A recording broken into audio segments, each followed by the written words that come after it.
Hey everybody, welcome to the Out of Touch podcast, the official podcast of Awakening Force. Today we are going to be chatting about funny tour stories, and it is episode 1. So we're really excited to bring this to you guys.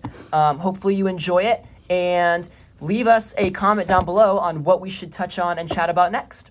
So so I know we've got some funny, embarrassing stories from the 4 years that we've been playing as a band. Yes, definitely. Let's start chatting about this. Okay. So, who wants to go first? Ooh, there's so many. Let's see. Well, Zach, I think you should probably start with your story. Okay. Start with the infamous. Yeah, we can jump in. Okay. Yeah. So this took place at a music venue downtown.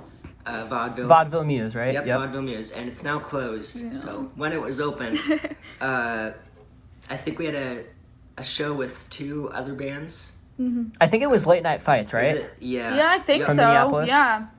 Yeah. And I think we went first. Mm-hmm. Mm-hmm. Yep. So so then after we played, I got off stage, got all my stuff loaded. And then I had to use the restroom. So I went to the restroom, and I basically sat down on the toilet, did my business, and then not even 20 seconds, this drunk dude walks in and leaves the door wide open, and the band was playing Late Night Fights, and there was a crowd of people watching, and I think they saw me when the guy opened. Oh, we definitely saw you. Yeah. When the door was open, all of us. The whole crowd was in front of the whole door. So so they definitely saw me. Yeah. So for those of you guys that don't know Vaudeville Muse or haven't been there, it's kind of a tiny little venue, and the bathroom is to the right, and the bathroom is in plain view of the entire crowd. Yeah. So, this drunk dude, like Zach explained, the drunk dude walked in and left the door wide open as he's sitting there taking a poop, he was oblivious. for lack of a better term. And he was oblivious that I wasn't even in the bathroom. Just walked right in. And I was looking at him like, what the heck? I think I remember someone ran up and shut the door. Yeah. Didn't you, Tyler? Yeah.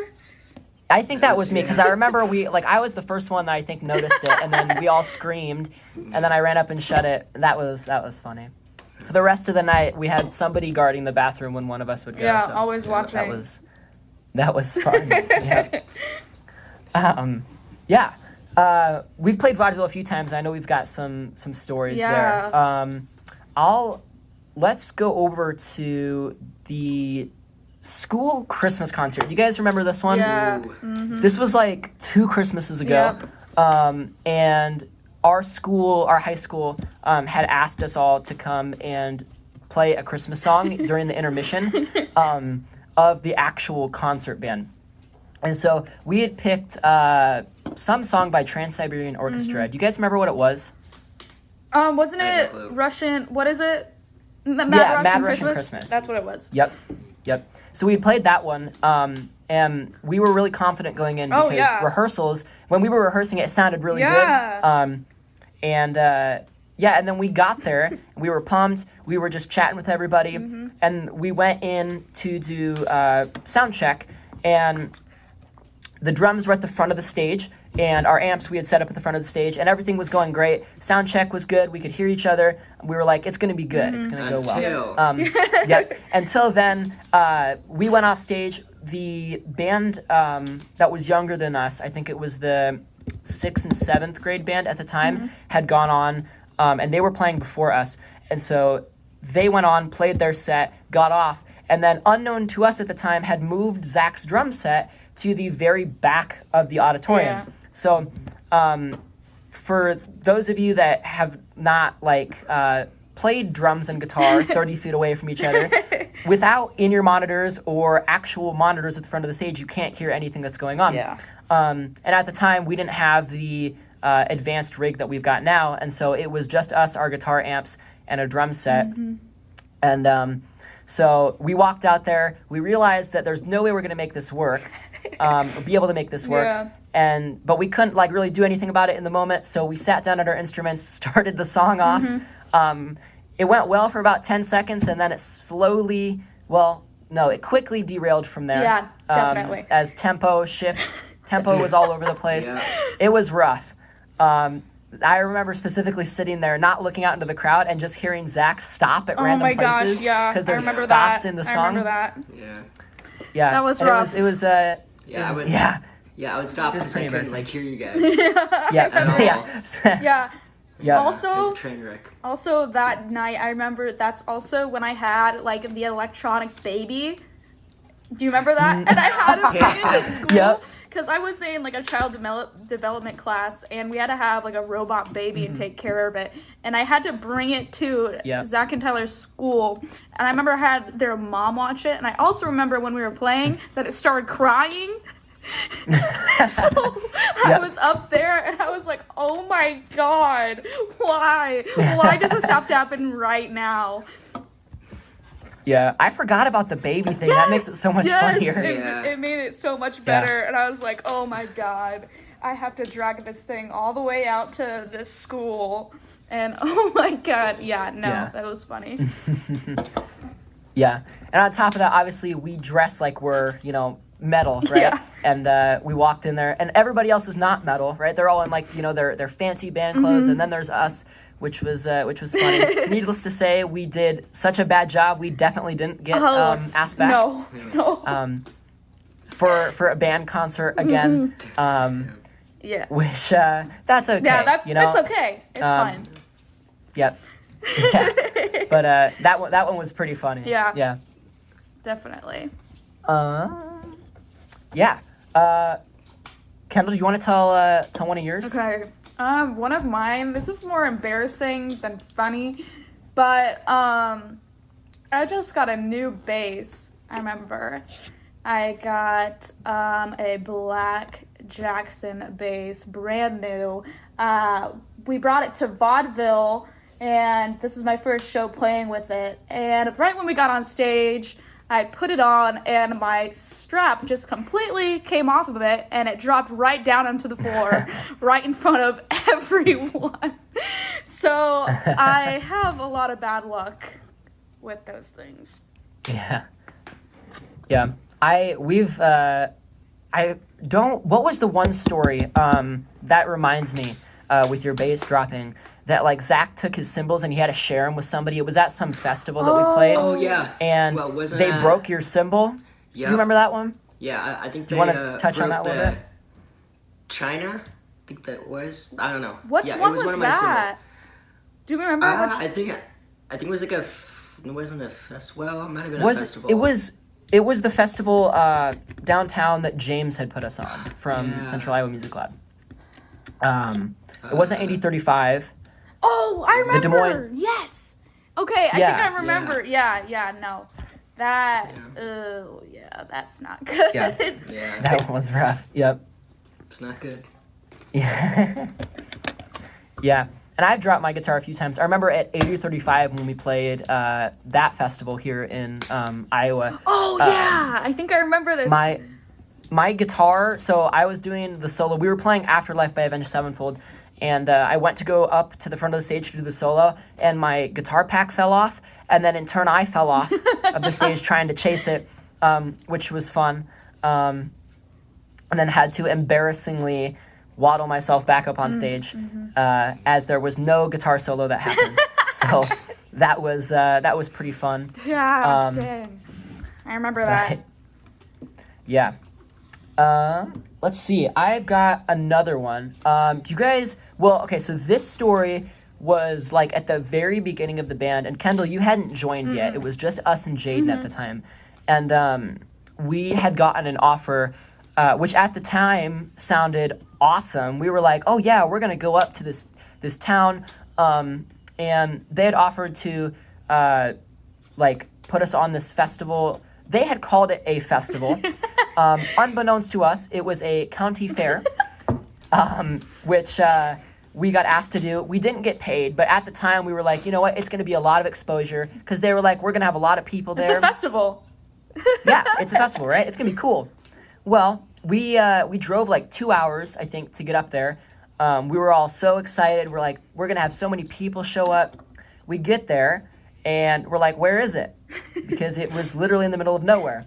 And they were like, oh, you just have to, take this road, blah, blah, blah, blah, blah. So we finally get there, and it's this big, dilapidated barn. And we're like, where's the festival? Well, it's inside the barn. So we pulled up.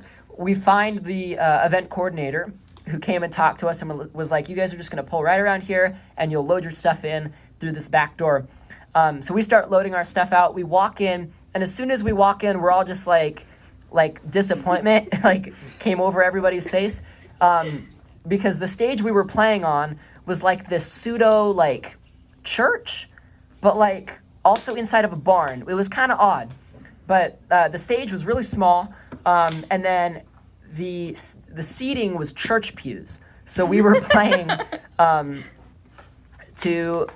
we were playing to nobody because nobody came, and the people that did come were off outside in a watermelon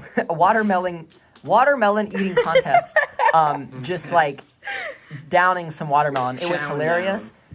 Yep, and the only people that came to watch us were our parents. We played a 2-hour set, which was grueling because it was super hot out. Mm-hmm. And that one was fun. We didn't get paid. We didn't get paid in tips, nothing. Mm-hmm. So we wasted money to go up there, play to nobody in church pews while people ate watermelon in a watermelon eating contest. But I guess in some ways it's worth it because now we can tell the story and it's funny to look back and laugh about. Yes, definitely. Yeah, that one was interesting. This one came to my mind as I told that one. Do you guys remember the Rock and Roll Music Association Skype audition we did? Oh, yeah. Yes. So, for this one, we were gonna, try out for the Rock and Roll Music Association Battle of the Bands. And so the way it worked is you have to do a Skype audition with the event coordinators, and they will judge you based off that Skype audition, and that's how you know if you get in or not. So we had set up in our basement. There's actually an old photo on our Instagram. If you scroll way down, we were so excited about it. Yeah. We're ready for this live stream. Mm-hmm. So you can go check that out. But we had jumped on the Skype session with them. And at the time, which was unknown to me, I had my vocal cord problem and the polyp in my vocal cord, which was going on. So after every show, I would be my voice would be dead. Mm-hmm. I'd be super hoarse. I couldn't talk at all. And I could barely get through the performances as well. And so we had gone in. We're excited about it, as we are with every performance. And we started playing. Everything was going well. My voice was pretty tired, but we got through it all right. And then it came for the questionnaire. So they had to ask us questions. Yeah. We had to sit down after the performance, and we would talk to them. And I remember that I think, I was the one that talked the most because I had, been in contact with them.